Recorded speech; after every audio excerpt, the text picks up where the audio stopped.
Oh, Sam may hear this one, so let's just not talk about her anymore. No more? All right, No, we'll wait till she's. no. Yeah.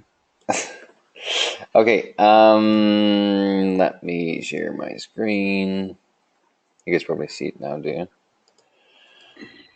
Yep. So we'll go quickly over. There's a couple of things that I wanted to focus on maybe today, and if you guys, we will try to stick to the format, but then we'll kind of deviate a little bit.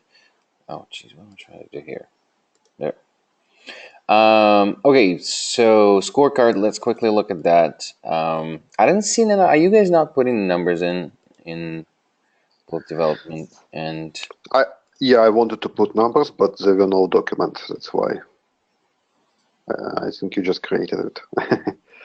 Yeah, but Uh, if you put it in the other one, it's the same document that is linked. You know what I mean? It's the same Google. yes. So that was bad try. Wow, that's cool. No, I basically tried, no, but yeah, it's nice.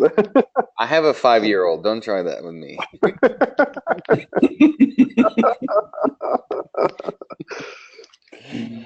I didn't know. Anyway, I have numbers. Can you scroll to the right, please? Yep.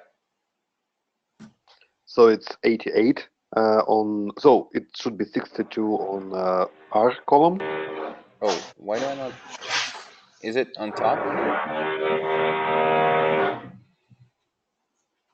Is that What is you, that? neighbor Yuri?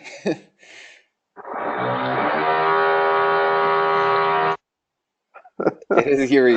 New neighbor. Probably not the best place. It's good. It's a little loud, but it's good. More space, but more noise. Now I have a brand new house, and all my neighbors still continue their construction works. We have this thing in Ukraine and in Russia, Emmett. It's a joke about everybody has this neighbor who is trapped in the concrete wall with a perforated drill. And like everyone, and there's like a bunch of jokes about it that everybody has this fucking neighbor who like starts drilling on Sunday at 5 a.m. Yeah. Is that what it is? Okay. All right. Yes, I will keep my mic switched off, so when you want me to speak, just tell me. Yeah. All right. Yeah, sorry, I was a little bit confused. Can you put numbers in Sure. R5? Where do you want R4. R4. R4. R4. Yeah, it's 62. That's last week, right? Yes, it's previous week. It's 2 weeks ago. Okay. And last week 88. Okay. And yeah, and you can put /7, which basically means, however, I don't know if you can put /7. It's a number of bugs, real number of bugs. Okay, so those are the tickets and 7 is bugs. Mm-hmm. Yeah. Okay. It was a little bit more than previous week. That week it was 2 bugs. Is this the actual bugs, or is it 7 tickets about bugs? No, it's actual bugs. It's bugs. Okay. I'm wondering if there is, not for today, but just a thought, like if there's any KPIs on, like when we do have the bugs, kind of track them, like how effective we are in fixing them, or how, like, do we have like a separate like bug log or something? We have scenario. Maybe we can somehow. I do not know. We could probably. We have all data, I think, because the bug lives in Freshdesk until it's closed. So probably we can somehow track time until we switched its state to waiting for bug or run this scenario. It was concrete scenario that some specific scenarios that we run before we make a bug in Asana, let's say, or Visual Studio. So anyway, I think probably we can somehow extract this data from Freshdesk. I would advise we discuss it with Oleg this Wednesday. We have a meeting, I think. Okay. And we can discuss this issue. We'll add to agenda. Okay, cool. All right. I think that the other thing that I wanted to mention about the KPIs on Dev, I think, Pavel, you said that you started looking at something like that in Visual Studios. Is that what you were trying to do, or? Yes, but I just started looking and I Yeah. never. No, that's fine. I'm just trying to remember where it was. It was burn rate. It's but it basically shows. It makes sense over development sprint because in the beginning of the sprint we set how remaining hours for all work, and then on a daily basis we reduce this number, and basically the graphical should go like this way. And if it doesn't go this way, it means that we by the end of sprint we'll have a couple of some items, a lot of remaining work left. Yeah, so this is the goal of this chart, I would say, of this graphic, to show how much work left to do. Okay. I'm not sure how to apply it to company-wide. And then, and I think that maybe this is one of those things I wanted to discuss a little bit further, like in the employee section, about the potential project managers that we talked about in various departments, and maybe this is one of those things that we can discuss in the selection of project manager for Dev. Maybe someone who actually kind of KPI driven and knows like what are the KPIs for that. Yeah, I started to compile Okay. description of the vacancy.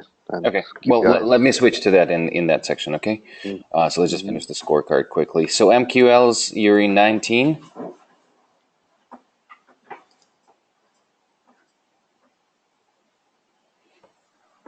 Uh, 19 SQL, sales dev 3, social media. Whoa. See, Sam's back. You can tell. Did you put the numbers for her? Because I know that she was not available. Yeah, I've put the number about social media. Yes, and they increased somewhat as a result of a couple of posts that appeared recently.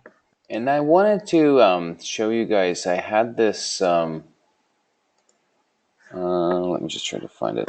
I had the contact, and again, I don't know if it's again, because we add people, to both, because we add people to both others, and everything added, all contacts added to it. But I don't know, Emmett, did we add any significant hospitals last week? Like rolled in the users? You wouldn't know, would you? Rolled in the users? Like, did we add new users on the okay, when we start with a clinic and we import the users onto the users page on the back, they're automatically pushed into HubSpot. And therefore it kind of muds our stats, so we have them as new contacts, but we don't necessarily know if it's the new contacts just acquired or if it's new contacts that we actually basically we should be able to know, because I think we fill in some property saying that this is trainee or employee or something like that. Well, we do. And that affects the particular dashboards if we build them, which we don't have yet. But if you look at their standard dashboard that is available, okay, where I'm going with this, do you guys see this? Yeah, I understand what you're saying, I think. Do you see this? So basically, the total visits increased by 15% last week. The new leads, that's basically came as 180 extra, or the total, which is 50% more, which is good. And basically this is just a simple report that comes out once a week. So this is really good. That means that the lead capture is working better. And I know you're probably not getting something like this. We should probably somehow do you have that report sent to you? Nope. Okay, I'll see how it's automated. I think it's for the admin only, and I'm not an admin. Okay. Well, we'll find out. There's good dashboards that we can compose and have like a weekly thing sent to us, so you don't have to dig through HubSpot. So you can just take those numbers and put them in. But overall, if you look at the dashboard, again, I was looking at just the high level thing over the last week. So from the 10th to 8th, this kind of correlates with that. This is the dashboard, so you can see that regardless. And then over here, you can see that we grew 15% visits, and then 15, and then 50% new contacts. So even though in our scorecard we don't see MQLs, then we can dial in and decide why are we not escalating them. So whether our nurturing or whatever it is, but we are capturing leads. So I think that's actually a good thing. But the reason why I ask you, Emmett, is because we could be capturing leads, or we could just import 180 people from some clinic, and that's our lead capture. So do you know if anybody was rolled in? No, I'm looking through the sales for last week and such. I don't see anything that would be driving that. Okay, so maybe those are pure numbers, which would be really good. It could be also that basically the way how we import them does not affect leads, because I think we set them field customer or subscriber. I don't know, whatever. We roll them in as other. Well, yeah, they're not leads. You're right. They're not leads. So leads most likely will not be affected. Okay. Maybe number of subscribers will be affected, but not leads. That'd be good. They're not even subscribers. They're other. I don't know. Because we have subscriber, lead, MQL, SQL, opportunity, customer, evangelist. So these guys are rolled in as other when you roll in a clinic. Well, it's easy to check, actually, if you look at this. So let me just quickly click on this. I was just going to dive into. Yeah, so we'll just look at the contacts here.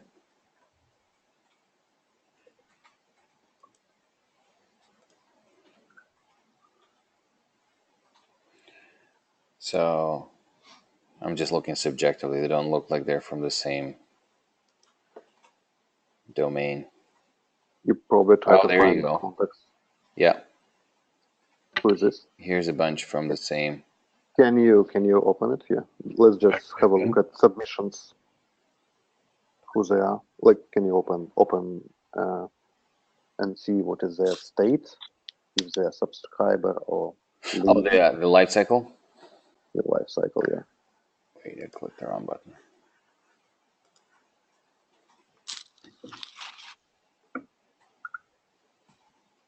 Back by event.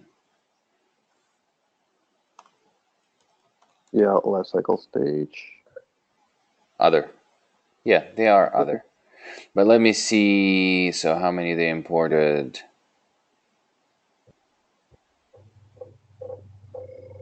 But then again, I don't know if that mixed into the number of leads. Oh, it wouldn't, because they're other. Yeah, because leads, calculated from leads. People who have life cycle stage lead, I think, not others. So there's a bunch of these. That's October 5th. And there's not as many of them. So there's all of these people that are coming in.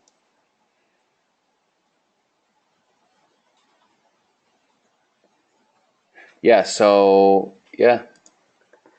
So I think that might be an actual number, which is good. So all those Back Bay ones are okay? Yeah. They're not showing in that lead number. So I think that we are capturing them, and then I think, Yuri, maybe something to look into is like where, we just start to kind of refining on the funnel. If they're captured but not nurtured, then then Sam could dial in onto emails, and are they opening those emails? And I guess then, and we did identify that problem. They're not clicking on the buttons in the emails. That's really, I think, where there's not, the call to action is not. Anyway, we can dial it in and just see what's going on. But it's, it's good to start looking at that. Okay, so that's that. SQLs is the same problem. So whether our forms are working or not, that's kind of that point. And then the same thing is on SQLs to know, are they coming in, these 180 leads, are they coming through the forms on the website, and are they actually watching those? Because lead scoring is coming from multiple locations, and then which ones, because there's two, I guess. Anyway, we can talk about it in marketing, but I'm just thinking that we just need to start looking at why they're not converting to MQLs. Okay, so let's go back to scorecard. So SQLs, page visits, so that did go up with Sam being back. I have a quick question in marketing. I'm sorry. Sorry? Oh, so I just had a quick question in marketing. I'm sorry, because I'm curious. Looking at blog posts, there was one that was just posted 7 ways to celebrate National Veterinary Tech. 658 views versus everything else at like 50 or 100. Did we do something completely different in posting that? We don't have Cat's picture on it. That was a bad joke.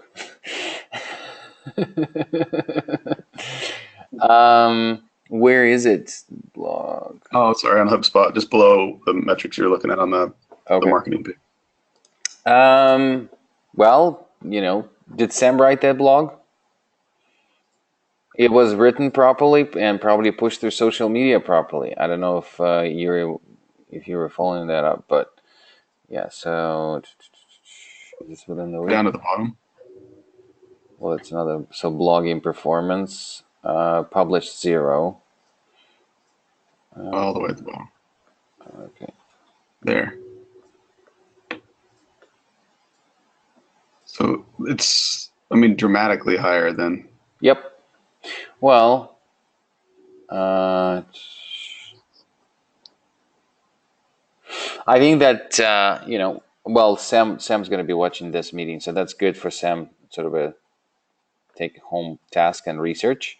And I think that it's important to look at not only the content and what it is, but how was it pushed.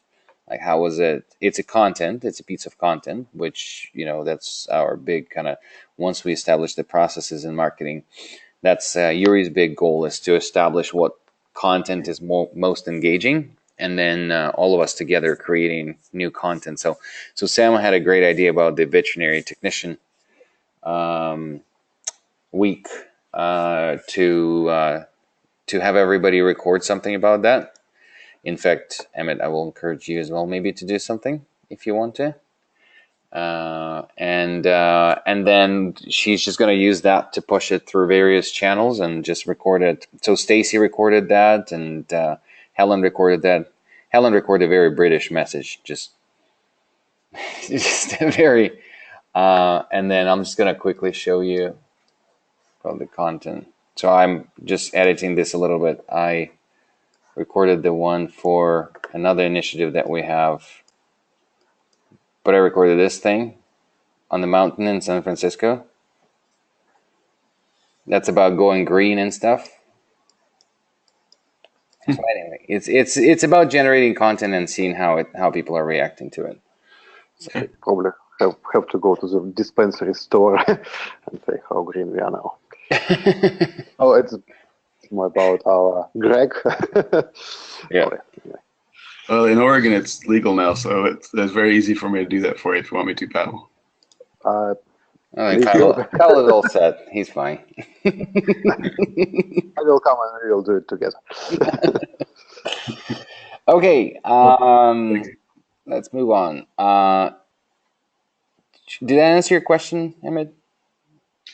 No, that's all right. No, the answer is I don't know. It needs more research to answer to you. So, but it's a good topic to kind of go back and say, okay. So the I think yeah, go ahead. It could be related to this spike in the coverage of this blog post could be related to the repost of this item to some other channels. So I don't know what was done with it. I suppose Kat or Sam should know better about this. But the main reason could be related to the reposting to some other channel. Great, and the reason I asked is it's so much higher than anything that's on that recording before. So it looks like we did something maybe that we want to repeat.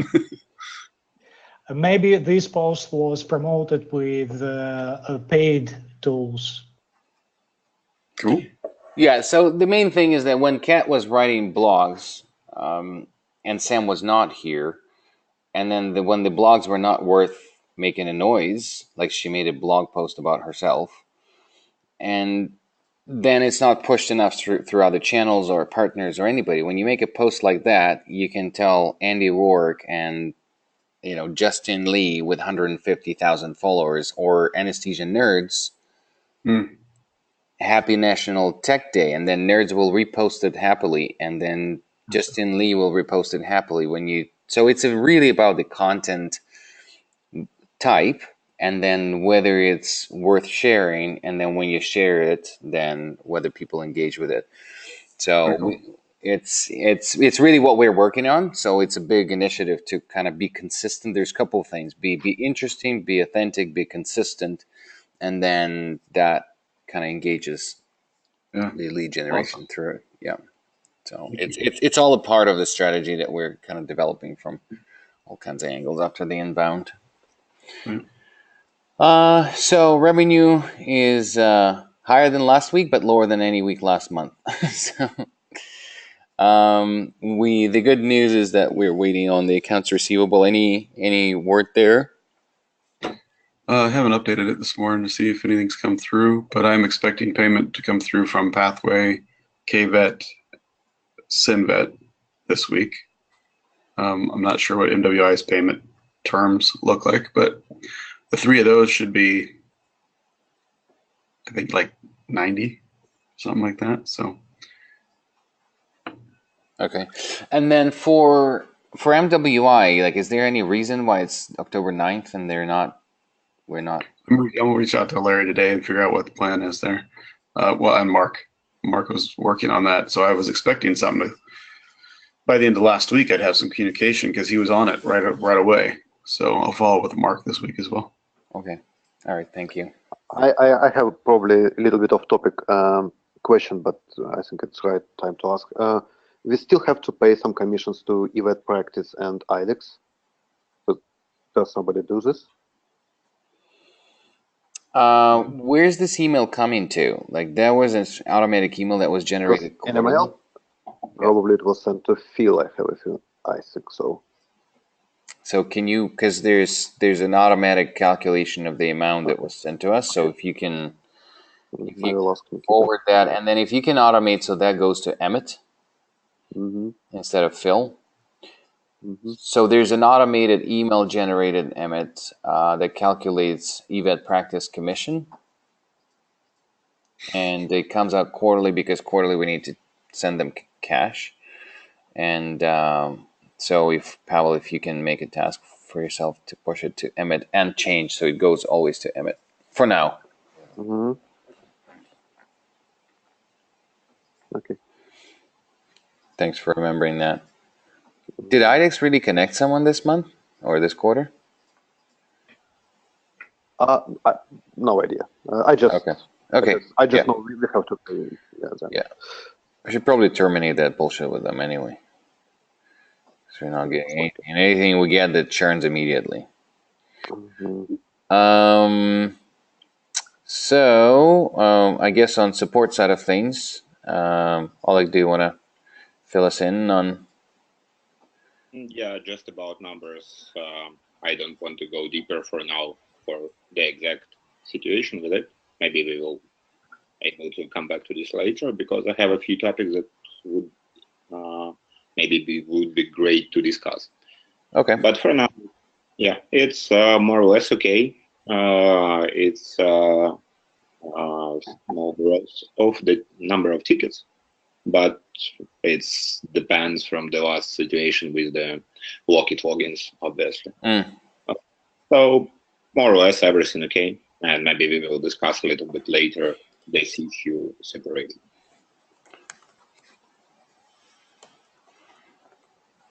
I'll just keep that as an item.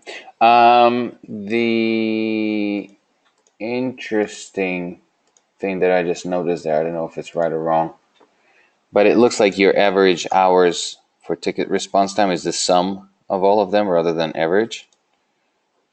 I'm not able to. That's fine. It just looks like you just add them up. I didn't divide by 4. The more the better.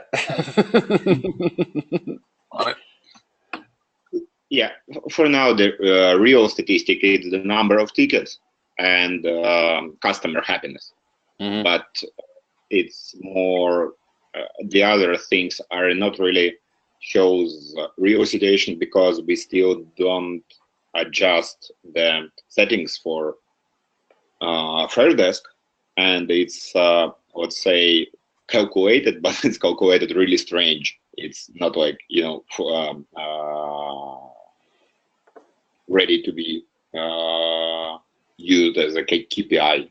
So it should be adjusted a lot of small things inside because we have groups, we have let's say some logins for whole team and so on. So it's not really clear statistic. Yeah, we of course obviously look at this, but it's not really. I could not explain what this means. Is it good or bad? Is we going better with it or something like that? Okay. All right. Emmett, do you want to fill us in on any numbers that you have? I guess that's just the. It's just the onboarding and client satisfaction. Not really anything to fill in on these except for the work that we're doing on the backside. Where I've got Tina kind of leading a project to build better surveys so that we can get better responses because we're just not getting hardly any responses on the surveys. So we're working through the SurveyMonkey account that we already have established. We're building some surveys for onboarding, implementation, and then total. And like the onboarding will go directly to the leaders that we work with. Implementation will go to kind of the leads. And then the post implementation will go to everybody in the hospital. So we can get kind of different perspectives and different points of communications there. And so then how are you sending those? I haven't got to that part yet. We're going to look at the subs of the HubSpot contacts and figure out how we can automate it. Right now, we're working on what do we want to ask? What kind of information do we want to gather? And then part of the project is how do we then distribute and collect and report on it? But I haven't gotten that far. Two things there just to keep in mind. One is when you're trying to address a certain group, then it's worthwhile talking to Sam how to extract that particular group to create a list. But then the second piece is that communicate it with Yuri before you do anything like that, because again, our stats, if we're collecting the stats on marketing initiatives, but then we're going to have the customer success initiatives mixed into the total email mix, like we just need to really make sure we're separating the statistics, right, Yuri? Like we just want to make sure that, it's not just a bulk of emails and all send, because there's already all this stuff in onboarding that's sent to them and emails. Like we just need to clean up the data so we can be data driven in marketing. So anytime you guys touch HubSpot, please kind of run it by both Yuri and Sam so they know that there's extra stuff that is done in it. Okay. Yeah, my intent was to use data that's already in HubSpot and not add more to it. But I'll still work with both of them as we start to develop some of this, because I also want to make sure that we're not over touching and causing, exhaustion as far as our communications with the hospitals and stuff. So, and that's also something that you want to run by Yuri, so he's kind of knows how much we're communicating to the clients, because we just anyway, it's just a matter of knowing the entire picture. And the reason why I'm saying about changing the data is that we may be looking at our effectiveness of our emails overall. And then if we're trying to determine our conversion funnel in the marketing and we're looking at overall emails, but we don't know that there was 400 emails last month sent to survey our existing customers, which are more likely to open it, more likely to click it, more like that will completely change our data. So that's where it can come from. So okay. Trying to be cautious there. Yeah, thank you. As far as the onboarding meetings go, it's still, that's an average. I had 4 hospitals, so 2.75. It's still not a metric that can be clearly measure success or failure against with the variety of things that we have. But it is driving a process design that I'm putting together. I reviewed it with Courtney last week. We're going to start to build around it. But my target's going to be 4 meetings with onboarding. And I'm going to have a whole series of things that they go through. But as I start to focus on the training aspect of things in Q4 now, we're only going to focus on 4 different stages. So there's decisions to be made. There's setup, so building kind of their structure. Then there's testing, and then there's training. So we'll go through those 4 phases so that they're sequential. We can align marketing type of communications to support it. And following each of those stages, each of those stages will be training that they do themselves. And then following each stage will be a meeting with the onboarder to review what has been done and then plan what will be done for the next time. So 4 is going to become my target. Yeah, and we'll be able to start to measure. And we'll help you to build those campaigns. I have a pretty good idea on like what kind of emails we should send just to kind of deliver the message.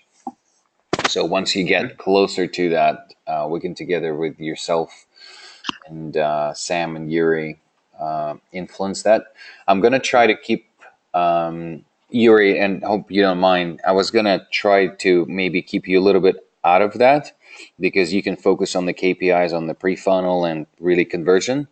And then I just to keep you aware of what things we're doing in HubSpot for operations, but not because you have a lot on your plate as well. So I just wanted to keep it outside of your scope, but keep you aware. That's kind of all it is. Are you okay with that? I don't want to overstep here. Yeah, absolutely. And I'm sure that we need a separate process for clients and for leads and prospects, because we need to avoid any over-mailing and irrelevant mailing. Yeah. So we need to reconfigure the subscription center and automatically exclude those who became customers, exclude from all those marketing emails. Yep. Automatically. Yeah. So what we'll do, we'll kind of work. I'll work with Emmett on when he's establishing his process. I'll work with Sam to have a plug-in for like a change management campaign where we just prepare people for it, and then once we have that, we're gonna just run it by you. Even before preparing it, once we map it out, we'll run it by you and make sure like what customers get what in what sequence, and then Sam can take it away and design them, and maybe even write emails and just design them with Vlad, get images with him done, and kind of, not even bother you with that, just so you can just overlook it. That's how I was thinking about that. When we can work through it. Yeah, sure. I don't know if you want to show it. I did add some rocks in Asana for my side, and I kind of outlined that process, and I also built a Lucid chart. So if it's something you guys want to look at now or later. Let me just click through a couple of buttons here on the thing, and I'll hand it over to you. So so we look through the scorecard. So rocks. Yeah, I guess let's switch to that. So I'll just give you the controls, and you can show what you want to show.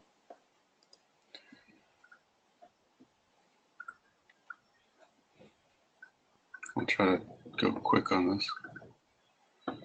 That's not what you're looking for. So I added these 3 rocks for Q4 for operations. Established training programs. So within here, I've kind of got 3. There's onboarding training, staff training, and internal training. Within onboarding training, it's kind of what I was talking to. So a 4-stage process. I'll put this up instead. That's kind of what I'm working through. But essentially, once we've created a sale is where I'm picking it up. So there's the sales engine or sales machine that you're already working, and it leads to sign up. So I'm picking it up there. Somebody signs up, and eventually that'll be a charge with Fi either on their own or through our account executive. Create a subscription, and then there's a process in development to sign them up, get all the logins registered, all that type of stuff. But so assuming those things are working, we're changing our process. So if there's hardware, how do we set it up? And once they subscribe, they're going to meet with our service manager, which is Courtney. Courtney's going to review and set up a project for them that we walk through. So it's specific to their EMR, the departments they have, the type of practice they have, and how they're going to be working through it. And then she'll assign an onboarder. So they'll go through this stage 1, which is decisions, which is primarily going to be the leaders in the hospital. They're going to be deciding those those decision points of, are we going to be using forms? Are we going to be using reception management? Are we going to be using anesthetic monitoring? So it's all set up right. They'll go through stage 1 training, which we have to develop. Then they'll review with the onboarder. How'd that go? Any remaining questions? Is it done? What's left to be done? And prep for the next one, which would be setup. So that's creating the forms, creating the anesthesia sheets, creating the workflow templates, those types of things.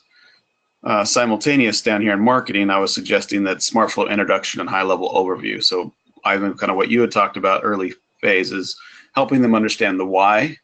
So why did their leaders make this decision to go to SmartFlow? What are the benefits? What are the expected outcomes? Kind of how does it work high level? As we move into stage 2, which is setup, that's where we start to engage not only the hospital leaders, but then like the lead techs.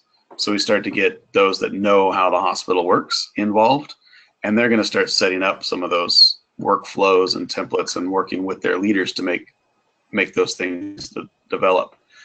So the coordinating plan with marketing, I was saying, review what decisions lead techs are making and why. So some of those, what are they working on? What type of things are they setting up, and how are they deciding how to make certain decisions? And it's more of an inform still at this point for the rest of the staff. Stage 3 is testing. So once this stuff is developed, they have 3 pets that they can be testing these things on in a kind of a live environment and work those out. So the marketing piece would be encourage team to offer feedback during testing. So get involved. They're testing the anesthesia sheet on these patients. They're testing these things on patients. Offer your feedback about what works and what doesn't work so that it can be refined and become good before you go live.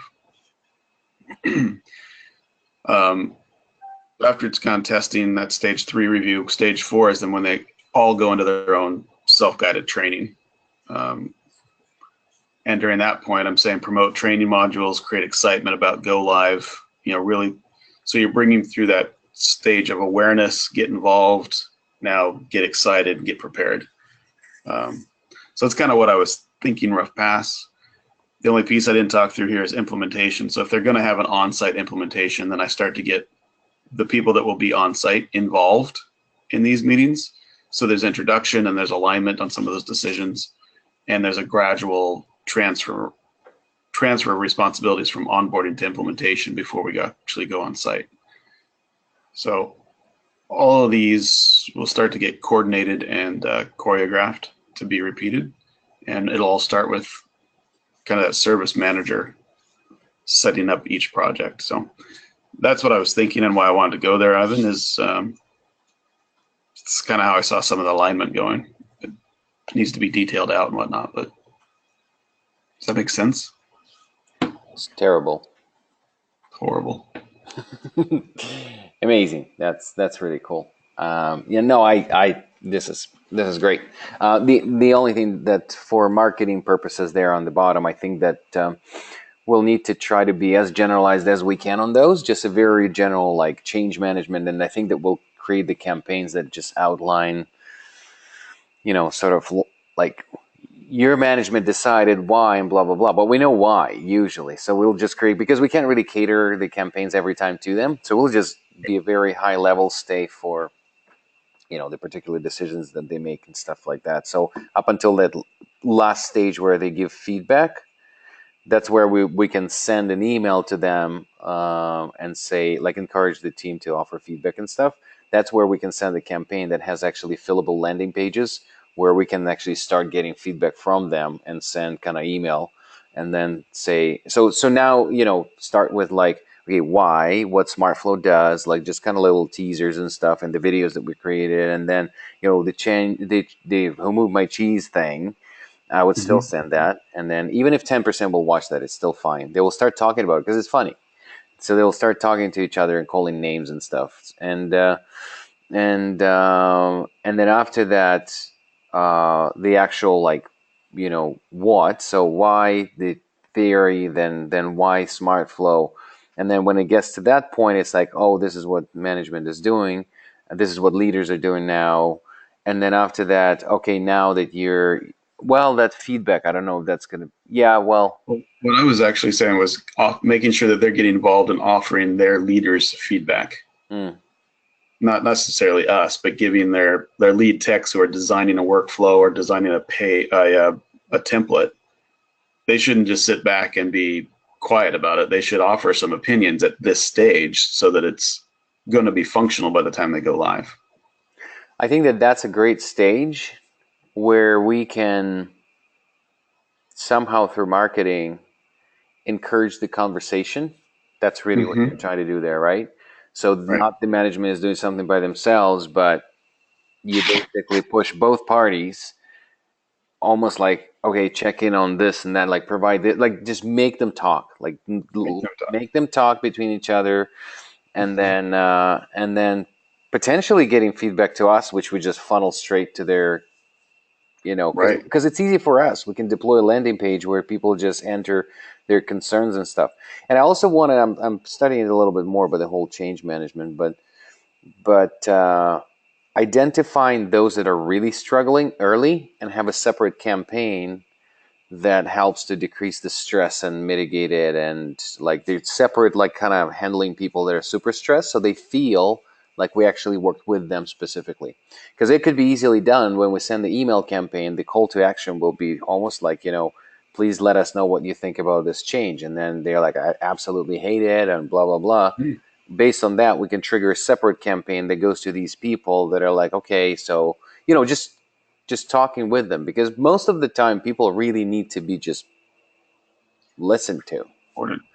Well, it's awesome because you've got, during any change, you've got a large variety of people that are trying to go through it. I'm trying to pull up you've probably seen this already. Where you at? Because we can identify those that are champions within the team that were not identified by the management. If you send this and people are like, oh my God, I love it. Like we can actually take that. Yep. So this change curve, it's denial, anger, exploring. But some people will take a month to get through this, and some will take 3 days to get through this. So they'll go, and so I like that, because if you can set it up to identify the people and where they're at in this, and it's almost a check-in once in a while, and are we progressing through this curve on the timeline we expect? Yeah. So that we're kind of here as we get to go live. Because my goal is that when we get to an on-site or we get to go live, if we have somebody going on-site, they shouldn't be training the basics. No. The form should be set up, the template should be set up, people should be comfortable with what it is and how it works. And we send people to get on, really take it to another level, best practices, workflow consultancy, so that they're improving their workflows and getting more out of it. But right now we send people on site and they are setting up inventory and building forms. Just fucked up. Yeah, that's just not. Waste of time. So no, and that's the same thing. Yeah, you're right. Okay, we're good. Okay, awesome. I want to switch. Go ahead. Just one thing. Maybe it would be also good to have kind of in this marketing blog things about customer satisfaction after they have already started working with SmartFlow. Like I know this part when we want to trigger how they're doing with SmartFlow. Do they have any problems? I don't know, something like that. Maybe you already guys have this, but this is just an idea. As I understand, that will be exactly for customer success. Yeah, but I mean, the approach really looks good. So yeah, if you could utilize. So I think the preliminary ideas on that could be actually telling them, not in the training section. Training section is really about how to use the software, but maybe in pre-training emails that are just like a one piece of information, there could be like, how do we work with the customer? And then basically I would show the idea thing in there and talk about like, this is, guys, SmartFlow was built this way because it was built on your ideas. Here's how ideas work in SmartFlow. You submit your idea, you vote, like outline the idea page, because that's a phenomenal piece of technology that we're implementing. So actually one of those pre-marketing emails to say, hey, whatever you think is needed, it's not like it's going to be ignored. Please tell us. So you're preparing them to be comfortable with the ideas and support and things like that. You're establishing the communication channel. So then that will help with the surveys after. And then we can probably just trigger them to do some sort of a one-click kind of survey thing. Like whenever you send like this, bunch of stuff. But if you're like, do you like it or not? Or what's your attitude? And like just kind of like a progressive profiling, but on the attitude towards the change. rather than, like, 15 questions. It'll take you only 7 minutes. Like, I don't have 7 minutes, like all these surveys that people send. So, Right. That's a good and idea. additionally, I think we should ask them not only about how they are satisfied with our solution, but also what they want to improve in the product, what they find in the product that should be improved and make better their experience with the product. well, and the thing is that, again, thinking from the automation of the marketing stuff and for the further customer success, I think that if we have, for example, the leaders or whoever is in charge of the hospital post implementation, if we have some sort of surveys and they did give advice or idea, when we check in after implementation, just start with, hey, so pre going live, you identified these areas that you would like to be improved. This is where we at with them. And just like that opens the conversation. It's like, wow, you actually know what I was talking about. You know that, you care about what I put in the, not just like someone like, hey, I'm calling to check in because I was told to. Right. And the one more thing that is very important, now I don't know where to fit it in and how to assign the tasks based on that. But Emmett, when you guys are going live, and it's actually trending more back to sales. So now that we're separating the website from the marketing side of things, what will be really important is to not change the email that is becoming a customer in HubSpot. So we need the email that we started to nurture through the whole thing until they became a customer, and this is, Pavel, we'll need to brainstorm. It has to be like an almost separate project. We need to make sure that the email that first touched to our platform that's the email that we close and make a deal in HubSpot.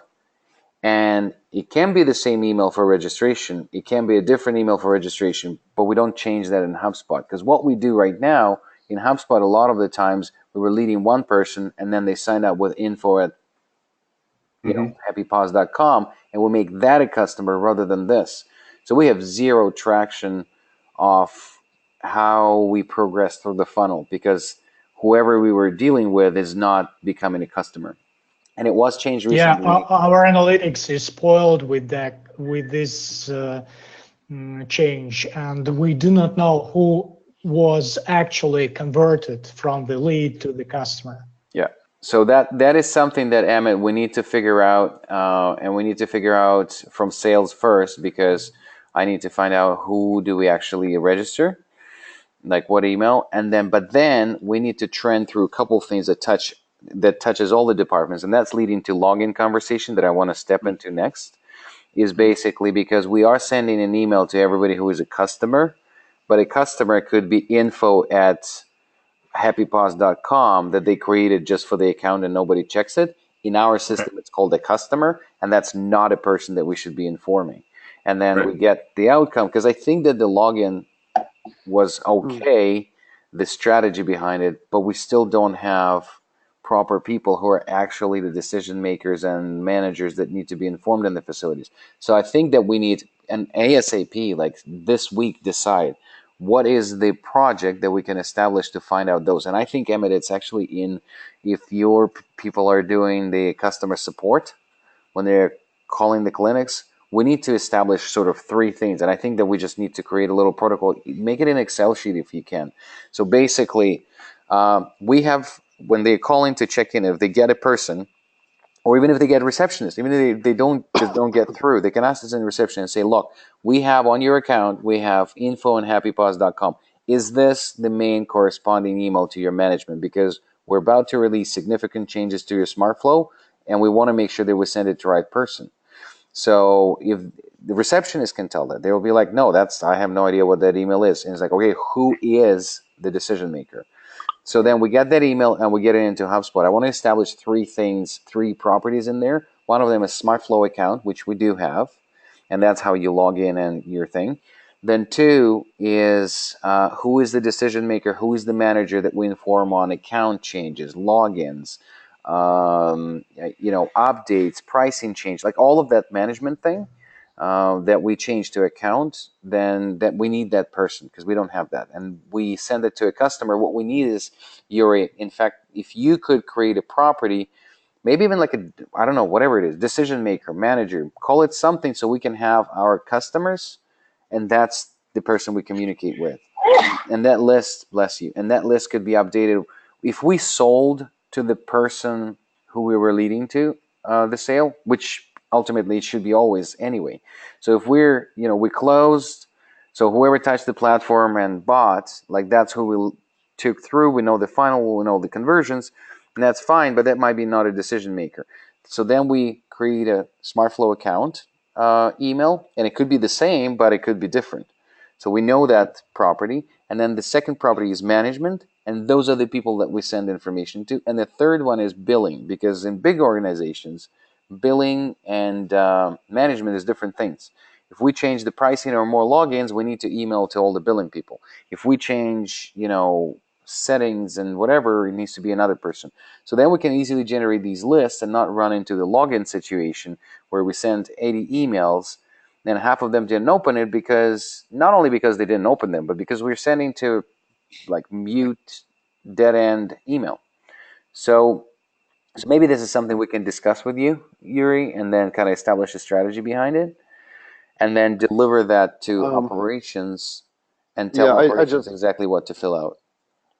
Yes, just from my experience of working with HubSpot, I think a lot of problems are now we have now, and the reason is that there were no one responsible for all properties, somebody who could keep track of everything that we created, and just nobody know. Maybe Sam knew to some extent all the properties, but I would suggest you first guys meet and decide which exactly properties you need, and then start reviewing what we have and then adding them. Otherwise, again, if you will start adding one, by 2 months nobody will know which properties we have again. So I will start with the paperwork. I would say, like, sitting and writing down what exactly we need. I just think someone wrote in a river something similar, or maybe I'm mixing something, but I would start with, like, we call it like schema in development, just a list of emails, list of main properties or main groups. For example, it's a good thing in HubSpot that you can have groups. Well, there is, would be easier to manage. Pavel, I agree with you that something needs to be done in that direction, but there was several thousand properties created by Bob, and I have no idea how they correlate with the whole onboarding thing. So in order to create 3 new properties to get Sam to research all the properties we have, I just don't know if that's the project that we need on top of it.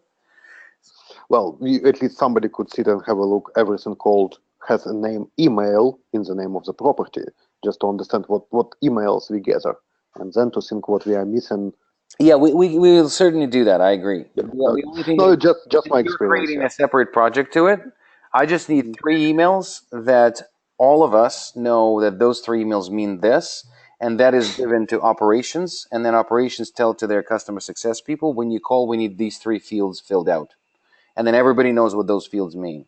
And even if we have decision maker and the manager, and it will be the same person, and we have that property and it's not really utilized for that, well, too bad, we have an empty property. But it will be just faster to create 3 properties, deliver to everybody. That's what we're doing, and just go from there.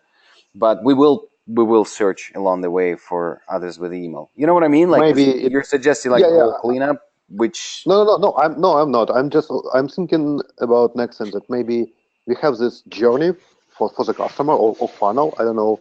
Maybe we could use each block, like each step in the funnel, as a name for the group of properties. Like, these are sales properties, these are support properties, these are onboarding properties. This is something like that, because it would be easier for you then to understand why do we have some properties and how could we use them. But this is just an idea, or who is using those properties, because sometimes we do not even know who is filling them. It's just not the problem that we're trying to solve right now. I just don't think that's okay. All right. Like, for the property management, that's how I would do it. I agree with you, but it's just not the problem that we're trying to solve. I just need 3 emails and make sure that we send proper information to them. That's all it is. And then as people are calling them, they can just go through. I'm not even trying to map them. Like every time we contact them, just confirm with the person on the phone and say, those are the 3 we need.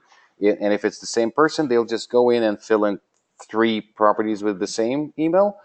Or if it's different, then they will fill in different. Anyway, just kind of just do it. And then I totally agree that we ran out of properties that we can create because there was like this crazy onboarding galore that was going on. But yep. Anyway, Yuri, can you create a topic for agenda to discuss? I think it's really important because we're not addressing the right people in our email campaigns for management purposes. And then we can add that. I think that Sam will be totally capable of doing this. It's just a matter of discussion and keeping you in the loop on that. And then Sam is not feeling well, so I don't know. So. By the way, did you start the recording of the meeting? I think I did. Oh, great. Yep. Okay. All right. So from here, I wanted to move on to Oleg and just discuss things that you wanted to discuss. Yep. Thank you.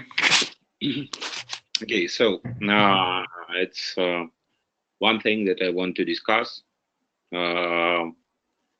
It's about notification, at least for first year, because it seems that notification from River are not really useful. I mean, announcement in River, not really notification, because it seems that they lost the information because of different, of course, reasons. Because, for example, sometimes it's past 3 days, they start reading all these, announcements. After 3 days, it's too much to to find out what's going on, what's the initial problem. So I'm thinking about something like announcement, maybe in 2 ways, in River and from just emails through the first year, because it's, let's say, much easier to do some target announcement, like please for first year use that template for answer or something, specific, because now I'm seeing that they just losing this information. They started from the working routine, start scrolling all this, bunch of text, and it's not really working for now. I just as a discussion, but maybe that could be work like that. So I think I'm gonna hate what I'm about to say.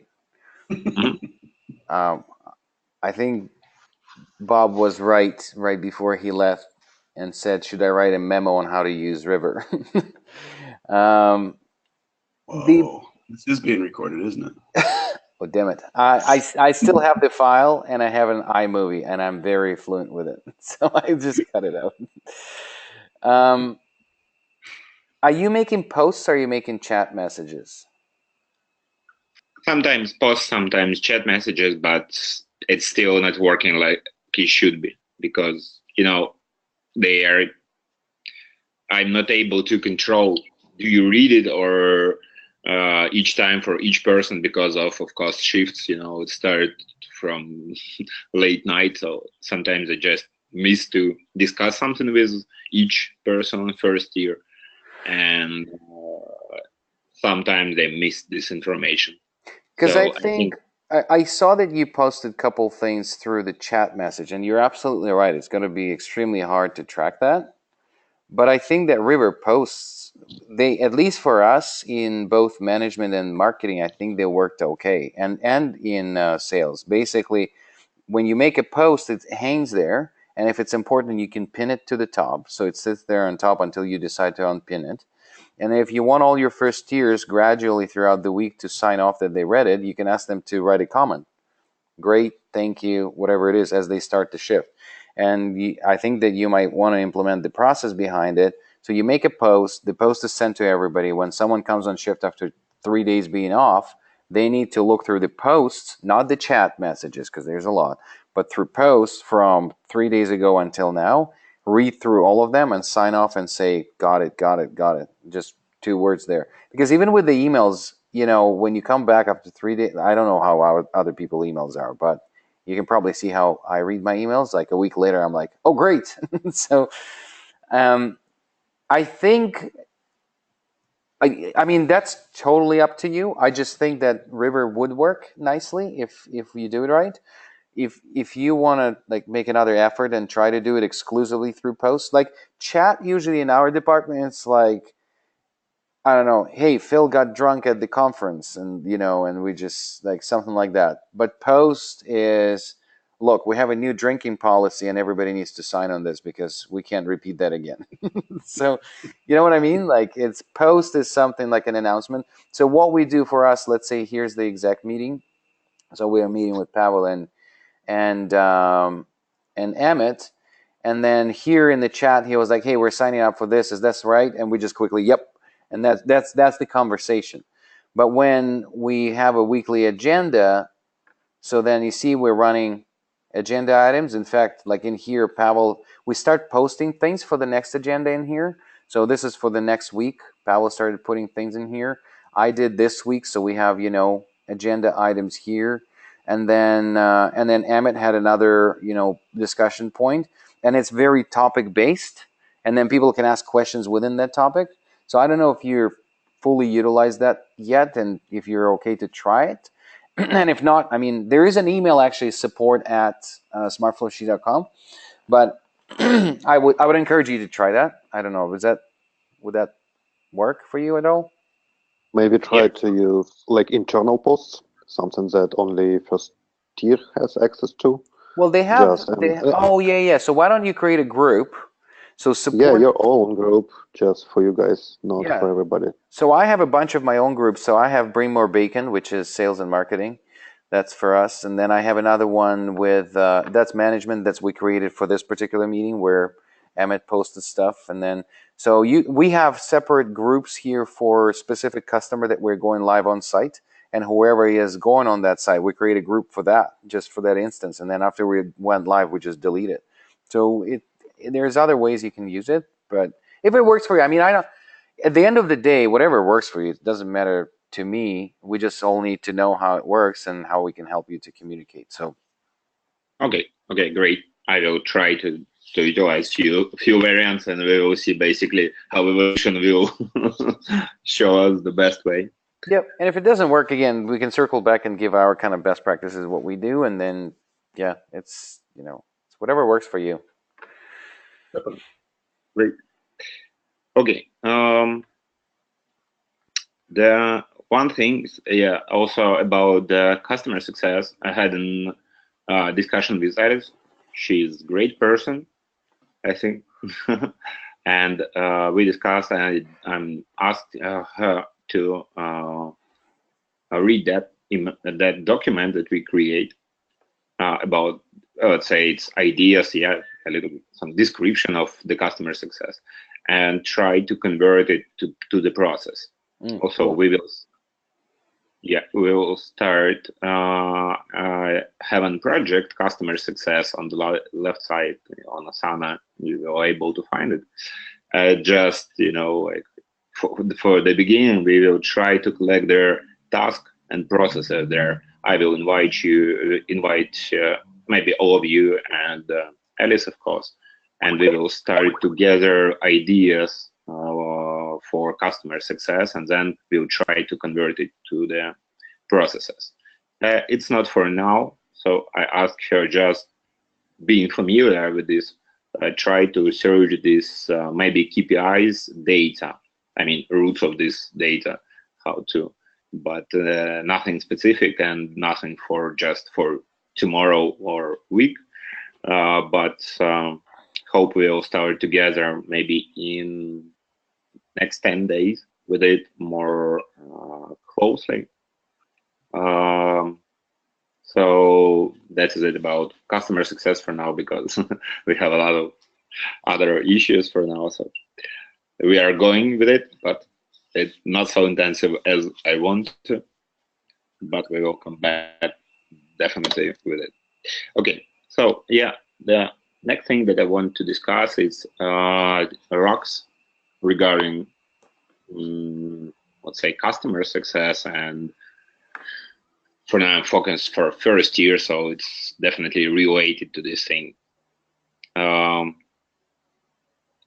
first thing is what I'm really worried about is, let's say, customer language. What it's like the huge part of the customer support. It's not only about words we're using, it's more about meaning and closing the whole cycle when client starts some conversation and what should be in the end of this conversation, and what's the, let's say, I want to develop standard for customer support. It should be answering in proper manner. You should really read what's the problem, not only just topic of the first email and so on.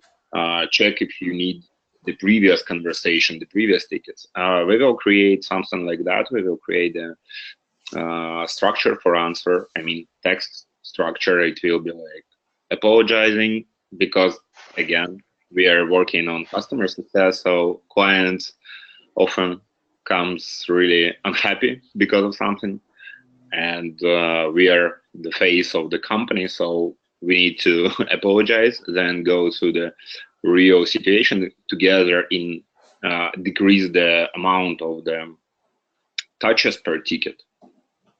Just try to gather all questions that we need in first email, first reply, and things like that. So that's the first thing. Second thing is motivation program.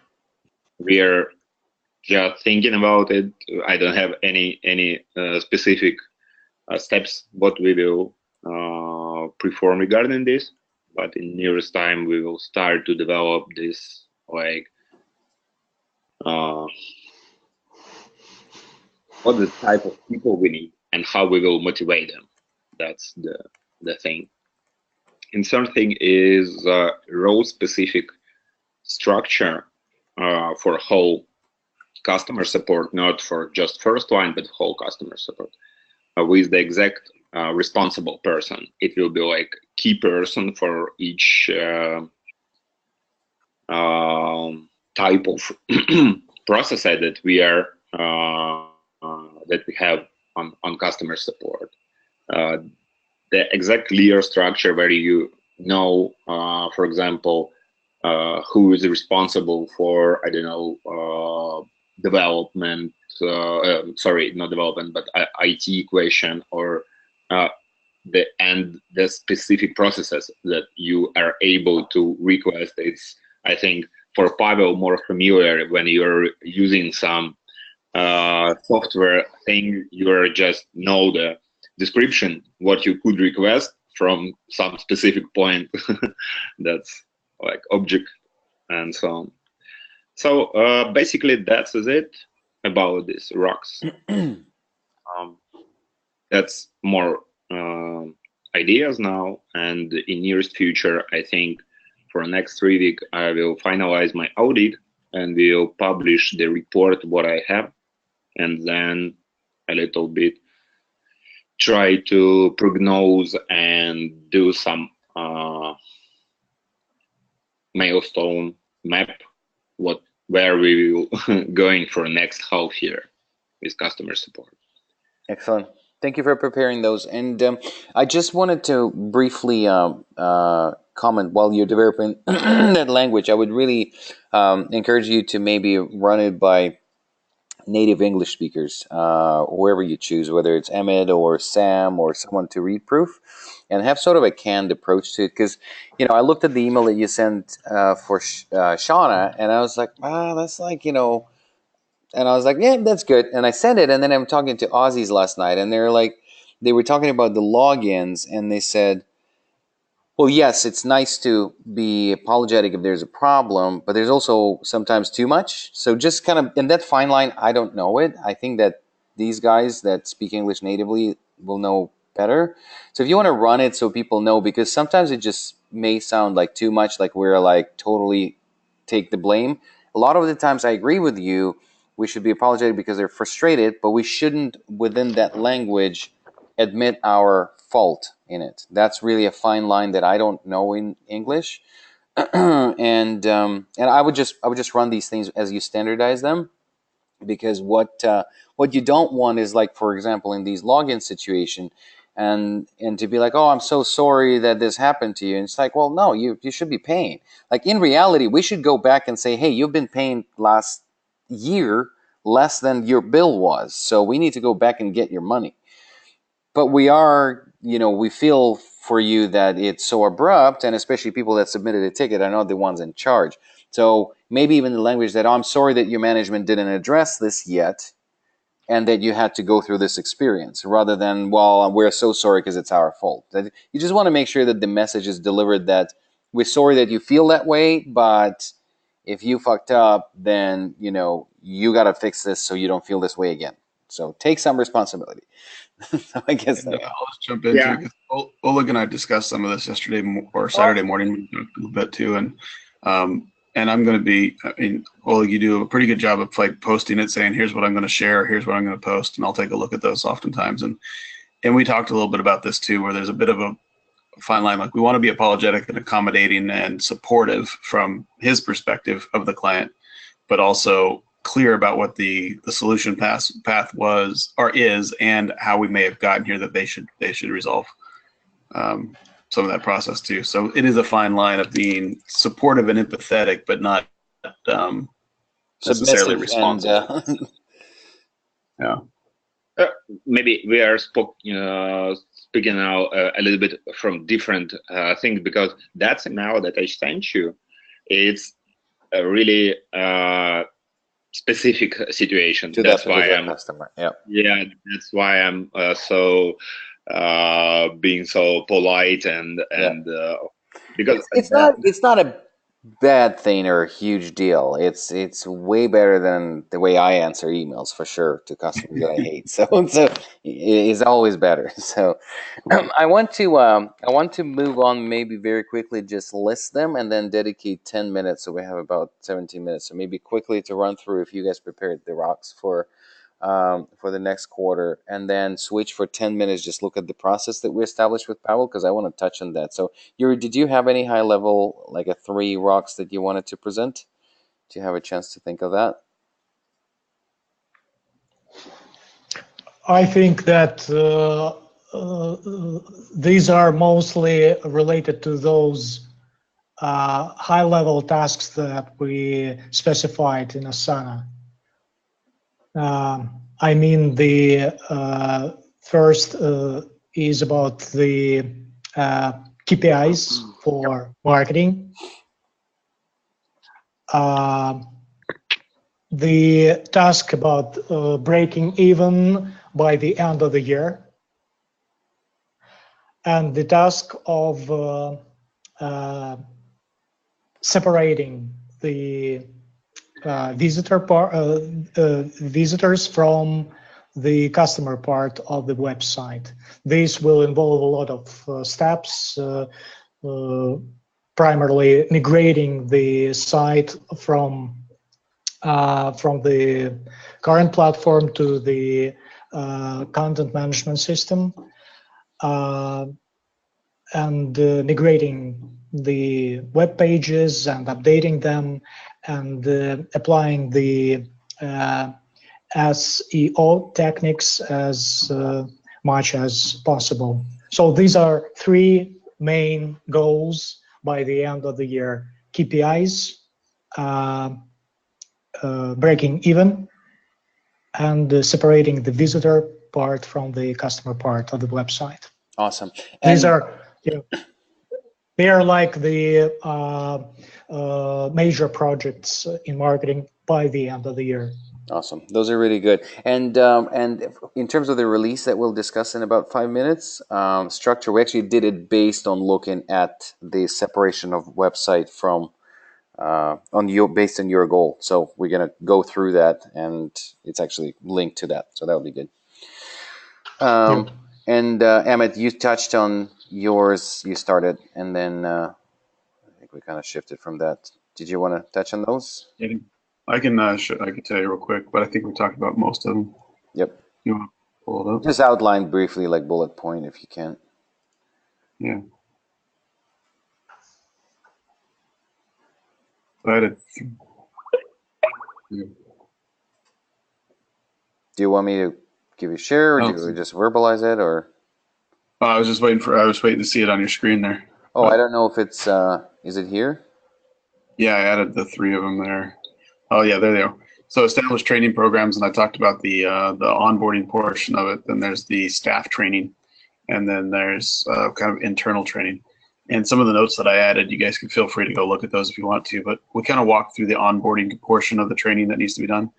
The staff training, I want to completely redo that. Right now, it's in I think it's called SkyPrep. Ivan and I are talking with a company that has some really good training that they've done. It's a hospital with Ethos that we'll be going live with. So we're going to look at partnering with them and kind of exploring some options there. So it's a very self-guided and complete set of training. And we'll chunk it up to where we can add and modify as needed, but really trying to move it to where staff training can be very self-guided. One of the long-term goals of that is that, like general practice, small practice hospitals, I'd love to get to a state where they can go to our website, decide that they want to sign up for it, do it there, get it self-enrolled in their training, self-guide them through that. Like reaching out to us should be a very one-off. I'd love to get it to where they can do it all themselves, because that's going to allow it to scale dramatically. If we have people that have to be part of the process, it becomes a bottleneck and reduces our sales ability. So that's really what we're looking for on that training piece. The internal training is probably going to be much more of a focus in Q1. I'll start to review it here, but that's really when we hire people into the company. How do we train them and what type of materials? Most of that will probably be built off of the first 2, and that's why we should push it probably more into Q1. Then I've got optimized payroll. So that's right now just working in the accounting side of things. Payroll is something that's kind of difficult to keep track of and manage and such. So I want to find a better process that's a little more streamlined, a little easier to manage and review. So that's something I'll be kind of working on a little on the side, and keep you posted there. And then update and integrate customer surveys. That's the other one that I want to do. And kind of mentioned that already. Like there's the onboarding process, the implementation process, and there's total post implementation for hospitals. So trying to develop, doing some research on best customer surveys. How do you get good response rates? How do you get the information you need? And Tina's helping me manage that, and we're going to start to work, because it's going to be really important as we start making these changes to notice if we're getting better or worse, or as our communication, our training, and our onboarding. So those are the 3 main rocks I set for myself in Q4. Pavel, do you have kind of like a big 3 that you wanted to I have a probably big one. I think that it will be just build the team. I think we discussed with Ivan yesterday that we would need a project manager in development that will take over some things that I have no capacity to take over, plus Polina. And so the goal would be just to build a team capable of doing things like roll out, integrate, do proper project management, communication with all departments. So I guess this is the main thing for development. And another one would be, I just want to keep an eye on a couple of projects like telemedicine that we finally started somehow, that we roll out monitors finally, Chargify, and Chargify all together is, I just want to rebuild the whole subscription thing so that we do not depend on development as much as to the extent that we do now. Yeah, and surgery monitors. Yeah, just need to. It's still in research, and I want to like focus on these projects that we build them to the extent when it's deliverable to the customers. And I think your other goal is aligning with marketing, the separation of the site. So that's the site. Oh yes, that's also, yeah.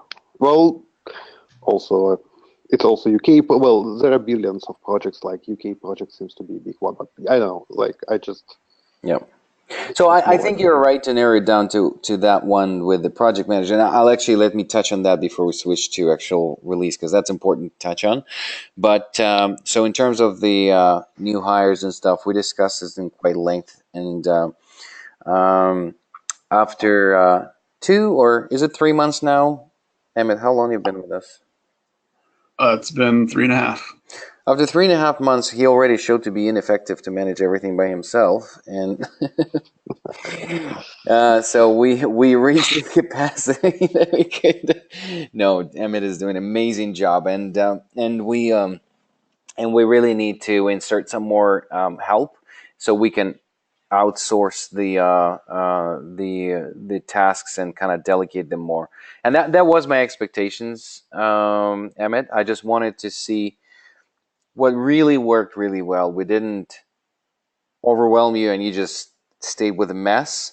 You took everything that you have, you separated, you set the structures and said, and this I can't do by myself, so I need a person. That's exactly how the company should work. As soon as you reach your capacity, you flag it, then we make a decision and we're hiring an extra person to help you. So that's exactly what we're going to be doing.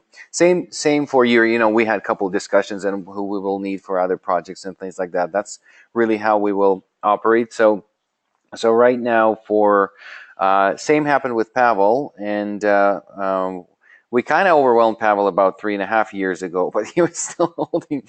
So now we are looking for 2 project managers, one on operations side, one on the development side, and then so Pavel can take care of more of these development initiatives, and someone will actually manage the release cycles and communication with vendors and all of these things that are more administrative work. And then Pavel will focus more on the architecture of our product and products. So those are the 2 big roles that we're looking to insert in management. And I think they will add to management groups. So this group will they will participate in these discussions. So both Pavel and Emmett are on the search for those people. And at some point we'll be looking at anyway. We're going to grow. So that's those 2, and I think it's a great goal to actually find someone and enroll someone by the end of the year, Pavel. If we can do that, that would be cool. I hope we will do it much faster. Well, it's a good. Well, then you can actually outsource other things on it, so at least to build the structure of what they're doing. That person is doing and with others, and then we can focus more on individual kind of the separating marketing and all of those things. Anyway, I'll quickly mention my goals. So the big one is there's 2 big ones: break even and get money. So break even by selling, marketing, the whole team, and the other one is to raise capital before New Year's. So those are the 2 major ones, and then the third one. It's not my goal. It's more of the help. Well, help enough Emmett in operations so I can stop traveling with that intensity, because I just drop the balls all over the place, and I just want to make sure that if I'm on the ground, I could be very effective, but I'm not, and I'm constantly somewhere, and it's just not helping. So hopefully we'll get there. I'm going to switch quickly to AHA, and I'll show you guys what we have here for the project management. So this is one, and this is where I really need kind of not a very detailed discussion, because we only have 5 minutes, but I want to show you what it will look like at some point, and then we can kind of go from there. So in AHA, as you know, there's or maybe you don't know, there's objects that are called releases, and release is a combination of the features that we put into that release that combine the release that we're planning. And the release goes from planning to full deployment. It's not just development. It's really what needs to cascade so everybody's informed, everybody on the same page. When things are delayed, that all the appropriate departments are informed. When we're close to be ready, all the appropriate departments are involved. And I think we got a pretty good head start here. And we started with talking about sales and marketing. Splitting the marketing side, and that's where I said, we took that as a project and cascaded it, so we actually have it ready to be kicked off. So here in in AHA, so split app and marketing, that's the entire release, so the black line, and then it cascades with the phases. So these are the phases. And then, so the first is review product strategy. So that's just a heads up for me and Pavel in the meeting. That's the first thing. Before we take any release into consideration, we map it and put it against our strategy. Does it fit our strategy? Does it fit our quarterly goals? Is it in line with what we're doing? And we have it there as a stage because we commonly just start being distracted by a lot of things. We need to make sure that we're looking at that. Then prioritize and define features. So then we take features that were fed through ideas and everything, and then we combine the release from it. It could evolve slowly throughout the week or a couple weeks, and then we kind of combining them. But then we sit down and in that meeting we discuss with Pavel, what are the features, what do they entail, what is inside of them, what are the user stories, and the business analyst Polina, when we finally will steal her from Oleg, we'll start. We'll start. Well, she will help us along the way. Let's share Polina, as bad as that sounds. But the feature discussion on prioritization happens then. So that's the second piece in that. And then it's taken to estimation. So basically, it's taken to the dev team, and then they spend a couple of days and looking at the features in their internal meeting. They decide how long it will take to develop each feature. And then from that, we will have design estimations almost at the same time, because design takes time. So if this feature after development discussion requires design, we give it to designer, and designer tells us this is going to take that long.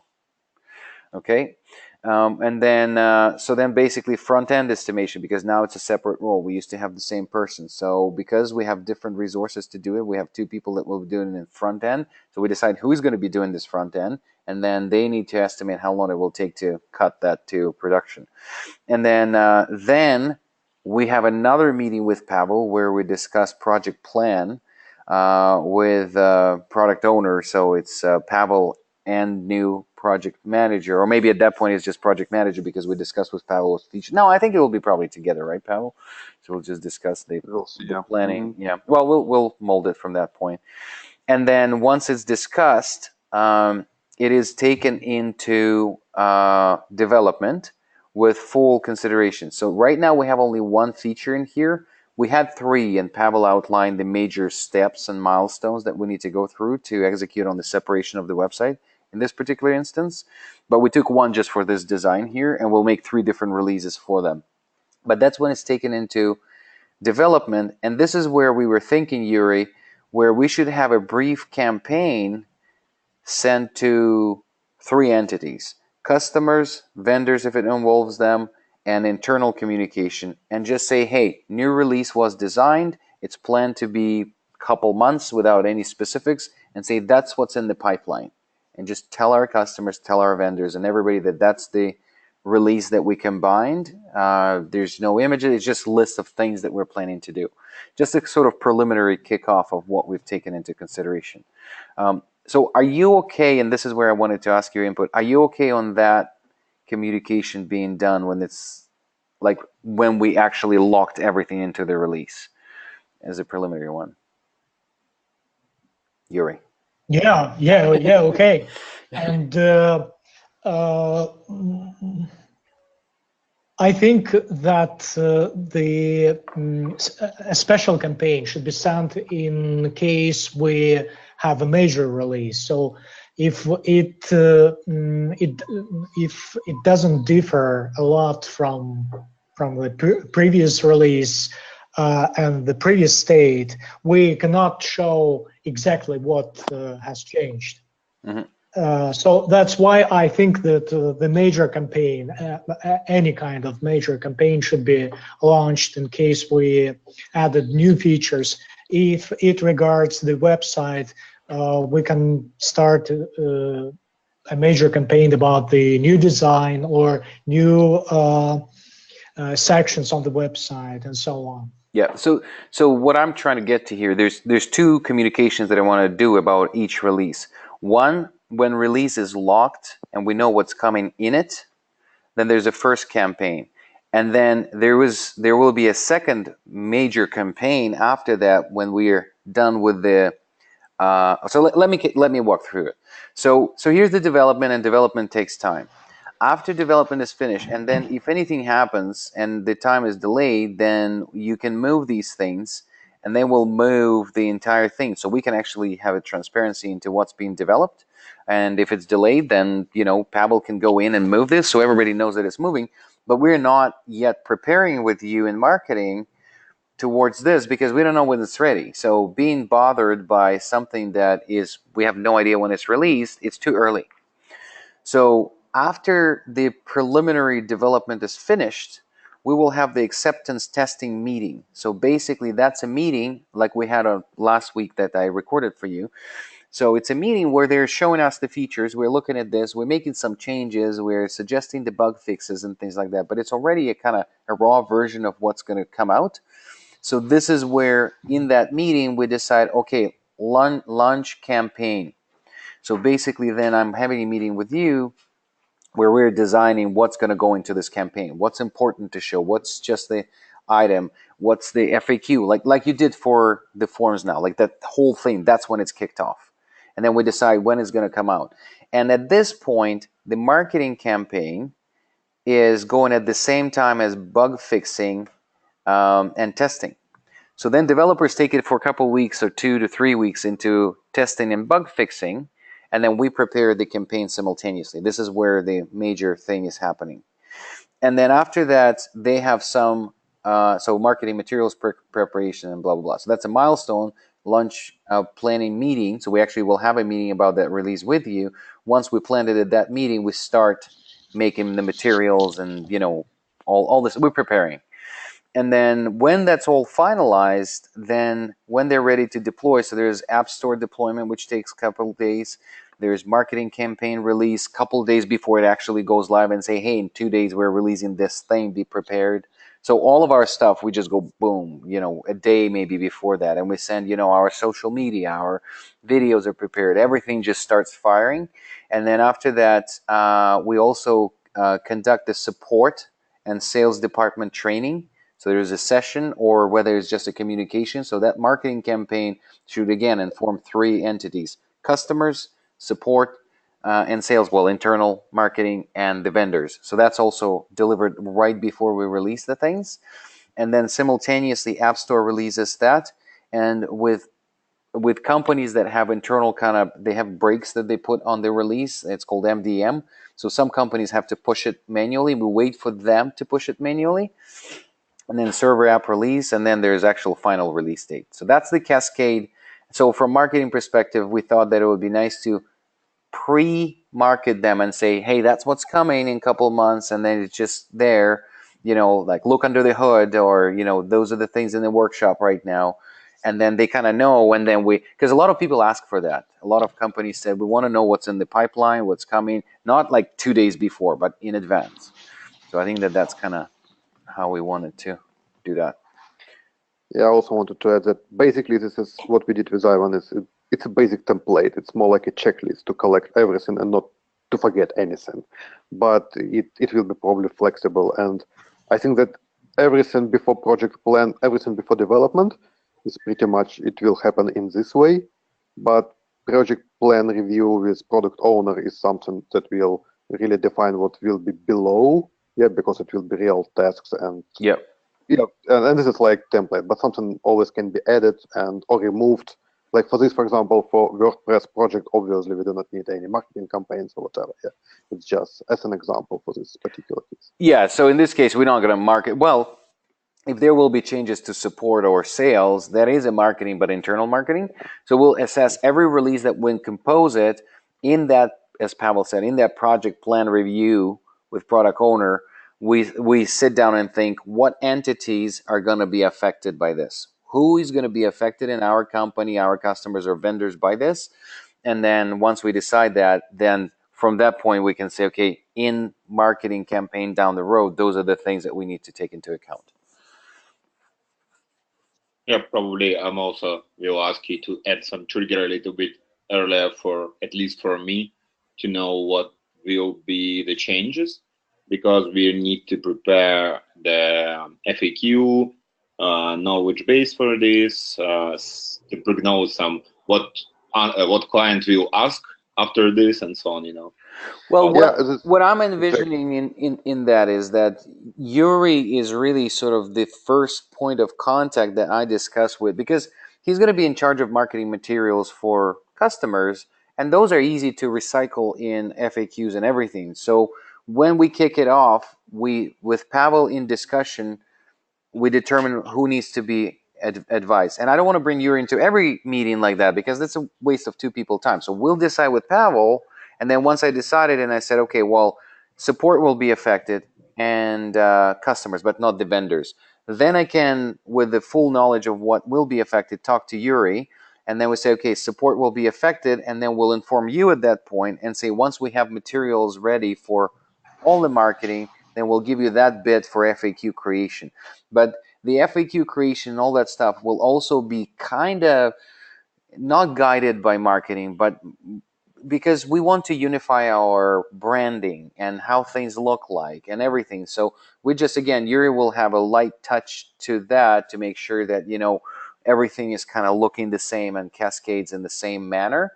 So we will inform you in advance, but it's going to be somewhere after this project plan review and product owner meeting, where we probably will get together with you and Yuri, and then just say, and we'll invite you if it's affecting support. Most of things will affect support, so that's kind of, it probably is because a long time. Also in advance what should be in your UI. So yeah, I just want to make sure that into that project plan review and product owner, that I don't invite all of you guys, and someone just sits there through and is like, oh, that's great, there was nothing for me here, and then just that's a waste of time. So I just want to outline and then compose the right group for that meeting. We'll book it, we'll decide, and then everybody goes, here's my cascade, and then we can develop the process inside.